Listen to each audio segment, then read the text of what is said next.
शास्ते अध्याय 12. मग एफ्राइमी लोक जमा होऊन साफोन येथे गेले. ते इफ्ताहाला म्हणाले, तू अमोन्यांशी लढायला गेलास तेव्हा तुझ्या बरोबर येण्यासाठी आम्हाला का नाही बोलाविलेस? आम्ही तुझ्या घरासकट तुला जाळून टाकतो. इफ्ताह त्यांना म्हणाला, माझ्या व माझ्या लोकांच्या अम्मोनी लोकांशी चकमकी झडत असताना मी तुमची कुमक मागविली होती, तेव्हा तुम्ही त्यांच्या हातून मला सोडविले नाही. तुम्ही मला सोडवित नसल्याचे मी पाहिले, तेव्हा मी तळहातावर शीर घेऊन अम्मोनी लोकांवर चालून गेलो आणि परमेश्वराने त्यांना माझ्या हाती दिले. आज तुम्ही माझ्याशी लढायला का चालून आलात? नंतर इफ्ताहाने गिलादाची सर्व सेना जमा करून एफ्राईमाशी युद्ध केले.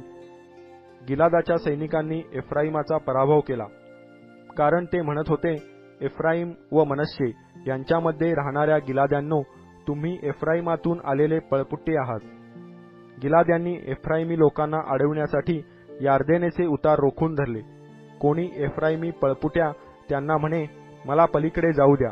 तेव्हा गिलादी लोक त्याला विचारीत, तू एफ्राईमी आहेस काय? त्याने नाही असे म्हटले तर ते त्याला म्हणत, शिब्बोलेथ म्हण. तेव्हा तो सिब्बोलेथ म्हणे. त्या शब्दाचा त्याला उच्चार करता येत नसे, म्हणून ते त्याला धरून यार्देनेच्या उतारापाशी मारून टाकीत. त्या प्रसंगी एफ्राईमातले 42,000 प्राणास मुकले. इफ्ताहाने 6 वर्षे इस्रायलाचा न्यायनिवाडा केला. इफ्ताह गिलादी मरण पावला. त्याला गिलादातल्या त्याच्या नगरात मूठ माती देण्यात आली. त्याच्यानंतर इब्सान बेथलेहेमकर ह्याने इस्रायलाचा न्यायनिवाडा केला. त्याला 30 मुलगे होते.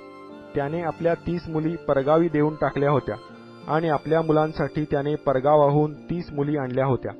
त्याने इस्रायलाचा 7 वर्षे न्यायनिवाडा केला. इब्सान मरण पावला व त्याला बेथलेहेम येथे मूठ माती देण्यात आली. त्यानंतर एलोन जबुलुनी ह्याने इस्रायलाचा न्यायनिवाडा केला. तो 10 वर्षे इस्रायलाचा शास्ता होता. एलोन जबुलुनी मृत्यू पावला आणि त्याला जबुलुनातील आयालोन येथे मूठ माती देण्यात आली. त्याच्यानंतर हिल्लेल पिराथोनी ह्याचा मुलगा अब्दोन हा इस्रायलाचा शास्ता झाला. त्याला 40 मुलगे व 30 नातू होते. ते 70 गाढवांवर स्वार होत.